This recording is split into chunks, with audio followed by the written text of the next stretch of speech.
بیا هم تاسو هرکلی دوستانو ډېره مننه چې راسره یاستئ او تر دې دمه تاسو خپله خپرونه په مینه باندې وکتله او زموږ سره پاتې شوي یاستئ اقتصاد برخې ته راغلي یاستو دوستانو د اقتصاد په برخه کې نن پر یوې نوې موضوع خبرې اترې هم لرو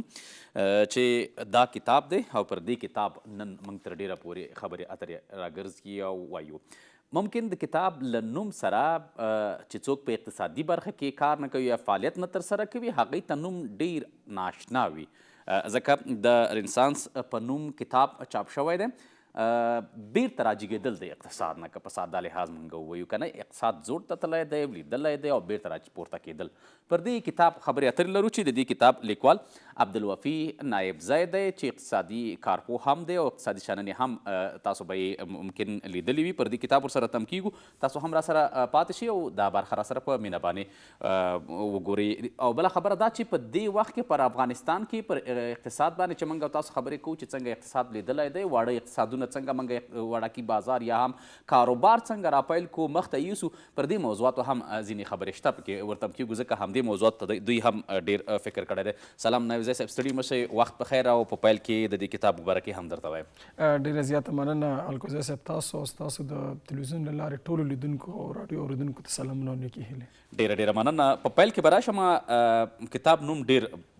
جالب دی په زړه پورې دی رنسانس یو څه په ژبه کې غمغه کوي کتاب د نوم په توګه ستاسې له فکري لیدلوري سره څه تړاو لري او د افغانستان اقتصادي رنسانس یو ډېره عامه کلمه ده بالخصوص کله چې بحثونه یا د اقتصادي راځي یا سیاسي راځي یا د ځینو صنعتي انقلابونو بحثونه راځي نو هغې دپاره هغه تخنیکي کلمه چې کارېږي د رنسانس کلمه کارېږي د کتاب نوم چې د افغانستان اقتصادي رنسانس دی څنګه چې تاسو ورته په شروع کې ویلې تاسو که یو ټکي ته ډېر فکر کړی په دې ورځو کې هغه د افغانستان اقتصادي بحثونه دي چې په تیرو وختونو کې زما هدف دا دی د حکومتونو په کچه باندې توجه ډېره ورته کېدله خو په ولسي کچه باندې یا په ټولنیزه کچه باندې دومره توجه چې اقتصادي بحثونو ته نه کوله څوک په ټرانزیټ په کلمه باندې نه پوهېدل څوک په صادراتو وارداتو باندې نه پوهېدل نو اوس وخت کې دغه هغه یو امنیت چې راغلی د افغانستان کې تر څنګ کې اوس ټول تمرکز هغه که د ولس دی او که د حکومتي چارواکو دی هغه په اقتصاد باندې دی نو د افغانستان اقتصادي رنسانس په دې کې مختلفې مقالې دي او هغه ټول هدف یا موخه د دې کتاب دا ده چې په اوږد مهال کې څنګه موږ کولی شو اقتصادي پرمختګ وکړو څنګه کولی شو خپل اقتصاد موږ په خپلو پښو باندې ودرو نو دغه زما کوم لیدلوری چې د افغانستان د ټول اقتصادي دی زه د هرې بدبختۍ جرړه په افغانستان کې چې ده هغه د اقتصاد پورې تړم هغه وایي نن په غله کېږي او جنګ په وسله کېږي که نه نو چې غله هم نه وي وسله هم نه هېڅ هم نه کېږي او نن غلا او وسله بیا چې دي د اقتصاد توکي دي په اصطلاح نو زما لیدلوری هم دا دی چې څنګه موږ کولی شو افغانستان په خپلو پښو باندې ودرو او هماغه فکر ته په کتو سره ذهنیت ته په کتو سره او حتی زما هغه مسلکي ژوند چې ما وظیفې کړي دي هغې ته په پام سره نو دغه نوم د کتاب ته وټاکل شو ډېر ښه په کتاب کې د افغانستان د اقتصاد تر ټولو لوی ساختاري مشکل څه ګورئ یا څه ګڼئ ګورئ افغانستان کله چې ما نه دا یو ډېر عمومي پوښتنه د اقتصاد کلمه خپله ډېره لویه ده چې په سوونو بخشونه دا لري خو کله چې موږ د افغانستان د اقتصاد لویه ستونزه څه شی ده یعنې هدف به په ولسي ژبه باندې دی چې ولې موږ په خپو نه ودرېږو ګورئ په اقتصاد کې عموما هغه هیوادونه چې بهر ته لار لري بهر ته لاسرسی لري د هغې اقتصادي وده لږ اسانې نسبت هغه چا ته چې په وچه کې ایساري نو کله کله زه داسې فکر کوم چې آی کاش موږ بهر ته لاسرسی لرلو مثلا اوس موږ ګوادر چې پاکستان همسایه دی د هغې له لارې اوس بند یې هر څه ورسره دی درېیمه میاشت پوره کېدونکې ده بل بهر چې دی موږ ته نږدې د چابهار د ایران دی یعنې موږ بهر ته اړتیا لرو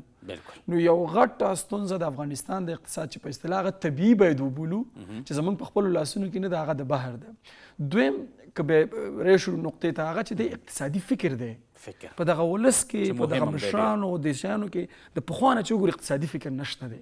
او توقعات به بالعکس ډیر دي نو نسبت اقتصادي فکر کم دی توقع به ډیره زیاته ده د زندګۍ نه نو زه فکر کوم که چېرته موږ خپله توقع د خپل اقتصادي فکر سره پرتله کړو نو د دې په پایله کې به یو قناعت لاسته راغلی توقعات که خپل مدیریت کو نو اوس که موږ غواړو چې توقع هم لوړه اوسي د ژوندانه نه ژوند او روزګار هم ښي نو باید اقتصادي ذهنیت او فکر به پیاوړی کړو نو اول طبیعي ستونزه ده او دویم اقتصادي فکر د نړیوالو اقتصادي بدلونونو اغیز مو د افغانستان پر اقتصاد څنګه تحلیل کړی دی پر دې کتاب کې اوس وخت کې افغانستان بالخصوص یو شي نه زه موږ نه تنها زه ټول باید انکار نشو کولی هغه زموږ همسایګان دي که موږ دې سره ښه اقتصادي اړیکې ولرو افغانستان به ښه اقتصاد لري که دې سره ښه اقتصادي اړیکې ونه لرو موږ ښه اقتصاد نشو لرلی زه نشم کولی چې خپل ګاونډیان اګنور کړم او لاس اروپا او د امریکا بازارونو ته واچوم. ځکه زما هغه روټ چې دی هغه د سړک مې چې دی د تېرېدو لاره مې چې ده همدا مسایګان دي. نو زما په نظر باندې ښه اړیکې د ګاونډیانو سره د افغانستان ښه اقتصاد په معنا باندې دی. یا دا خبره ته اوس شو په عمل کې موږ تفسیر کړو. یو ګاونډي سره موږ لاره تړلې ده، بل ګاونډي ته اوس هم موږ تړ دی هم ورته موږ اړي. فکر وکړئ هلته همدا اوس تشنج رامنځته شوی دی، یو سیاسي تشنج هلته روان دی، مظاهرې دي، لاریونونه دي. خو زما ټوله تشویش بیا دی چې ښه انډیواله که دا لاره وتړل شي ستا د هندوستان سره سوداګري به څنګه کېږي د چابهار له لارې،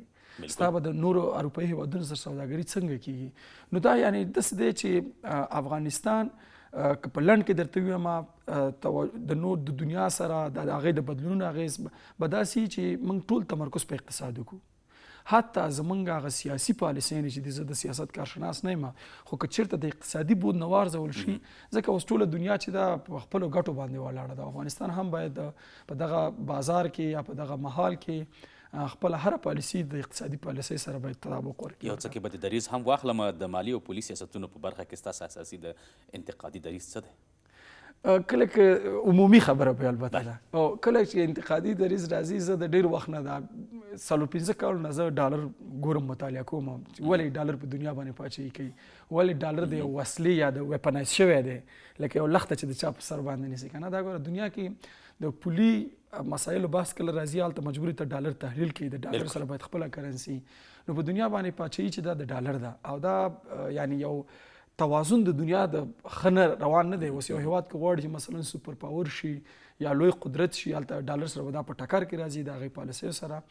نو په اصطلاح که په لوړه کچه باندې وګوري نو هلته یو رقابت د ډالر او د نورو نړیوالو کرنسیو ترمنځ روان دی چې دنیا یې خوځولې ده همدا اوس حالت کې. حتی دا کوم وینزویلا قضیه چې وشوه، زه د ډېر د اقتصادي بود نه نور اړخونه به هم لري، خو مثلا په یو کال کې هغې تر 10% پورې چین خپل خامو تیلو واردات چې د وینزویلا نه کول هغې په یانو باندې کول، په ډالر نه کول. اوس که دا نیول کېږي ډالر به په دنیا کې پورته کېږي، ډالر که په دنیا پورته کېږي په افغانستان په افغانۍ به هم زما اغېز کوي. یعنې دا ټول مسایل سره لینک دي. نو یو مسله هغه ده. دویم زموږ خپل پولي سیاستونه یا پولي روشونه چې دي دې کې یو لړ ستونزې شته دی. انکشافات په دې وروستیو کې اوس وشول، ځکه په صرافانو یا په سره شهزاده باندې جدي سر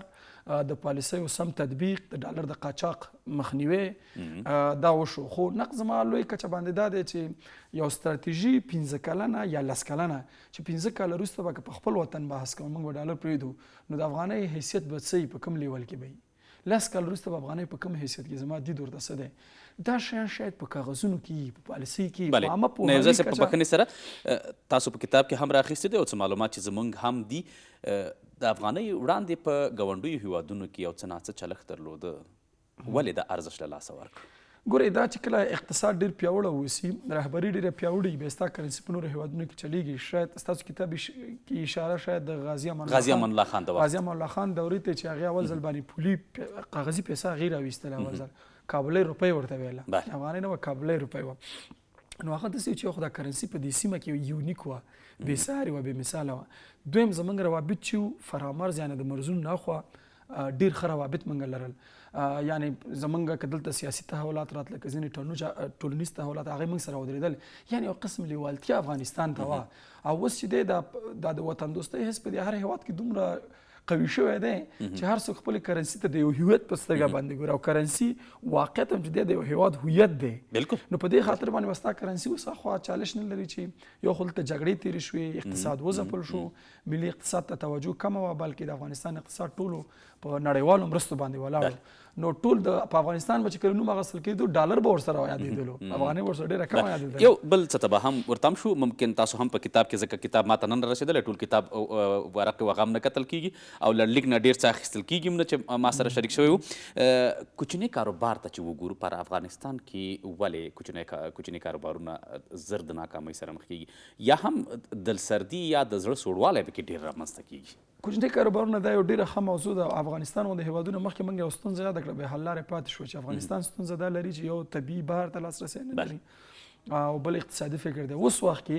ښه حل لاره څه شی ده؟ په حل به ستونزې خو هر څوک بیانوي، حل لاره یې دغه کوچني کاروبارونه دي. تاسو که بنگلادیش وګورئ، تاسو که نور هیوادونه وګورئ چې داسې حالتونه تېر شوي دي هغه کوچني کاروبارونه دي. لومړی کوچني کاروبارونه چې دلته پیلېږي ډېر په جذباتي ډول باندې پیلېږي، په جذباتي ډول باندې یعنې توکل په خدای باندې پیلېږي او پلان ورته نه لري. نو تاسو باید اول مارکیټ مطالعه کوئ، خپله شتمني وګورئ، وړتیا وګورئ، کوچنی کاروبار پیل کړئ. دویم په دغه پلانونو کې بیا ډېر مهم چې دی هغه مالي مدیریت دی. دی کال چې کله ختمېږي که $100,000 سرمایه گذاري کړي نو دی بیا 40,000 قرضداري، یعنې مالي مدیریت د کاروبار سم نه شوی، سر یې خوړلی او ګټه یې ټوله خوړلې. دی هغه بحثونه دي چې په دې باندې په ډېره کچه کېدلی شي راتلونکو پروګرامونو کې که البته زمینه مساعده او بحثونه پرې وکړو چې څنګه کوچني کاروبارونه رشد کولی شي. خو په لویه کچه باندې لویه کچه څه مطلب حکومت دی باید وړمه شپه زموږ په دې بحث د ملګرو سره چې د یو قسم په خارج کې یو اصطلاح ده په دې 1950 کلونو کې چې ټکس هالیډی ورته وایي. ټکس هالیډی مثلا که ته یو کوچنی کاروبار پیل کړې د $10,000 پورې او جواز الې د وزارت تجارت نه یا یو انجوی د وزارت اقتصاد نه تا ته وایي 10 کلونو پورې تا باندې ټکس معاف دی، یعنې یو قسم ټکس هالیډی او رخصتي ده درکړي په اصطلاح یا 15 کالو پورې. اوس وخت یو څه شوي دي که تاسو اورېدلي مې چې بهر نه کوم پانګوال راځي ځمکه ورکول کېږي او دا سهولت. نو زما په نظر باندې هم په لویه کچه په حکومتي کچه باید د دې رشد دپاره عملا توجه وشي، عامه پوهاوی وشي او تمرکز هم به د 15 لویو ښارونو ونه شي. ټول افغانستان د 15 لوی ښارونه نه دي بلکې په کلي کلي کې د هر پوتنشل وکتل شي. بل دغه ځینې نړیوالې ادارې چې اوس کاروبار کوي پخوانه حالت داسې و چې دی به طرحې راوړلی. نو زما په نظر باندې که چېرته د کلو نه طرحې راوړل شي د هغې پوتنشل وکتل شي، د هغې هغه کلیوالي طرحې وکتل شي، که د مېرمنو که د ځوانانو هغه تطبیق شي نو انشاءالله یو څه مثبت تغییرات کتلی شو. وخت د برنامې کم دی نایب صاحب، انشاءالله په راتلونکي خپرونو کې به هم تاسو راسره یاستئ او په ځینو موضوعاتو به خبرې اترې ولرو. ډېره زیاته مننه، خدای مو ډېره ډېره مننه. بیا دې هم کتاب درته ډېر مبارک. سلامت اوسئ. دوستانو له تاسو هم نړۍ مننه چې راسره وې. تر دې دمه تاسو په خپرونه کې وئ او تر دې دمه مو راسره ملتیا وکړله، ډېره ډېره مننه کوم. وروستۍ برخه دوستانو د حافظ امیري ریپورټ دی چې له ښاره یې تاسو ته وړاندې کړي. په لومړۍ برخه کې حافظ امیري موږ له ځانه سره ونه درلودو، خو د وي چې دوهم ریپورټ یې وي چې تر تاسو پورې در ورسوو، خو تاسو ته یې بصیره حبیبي وړاندې کوي. زه در څخه پر همدې ځای اجازت اخلم. تاسو چې هر چیرته یاستئ خوشحاله شیبې ولرئ. ښه ژوند مو په برخه.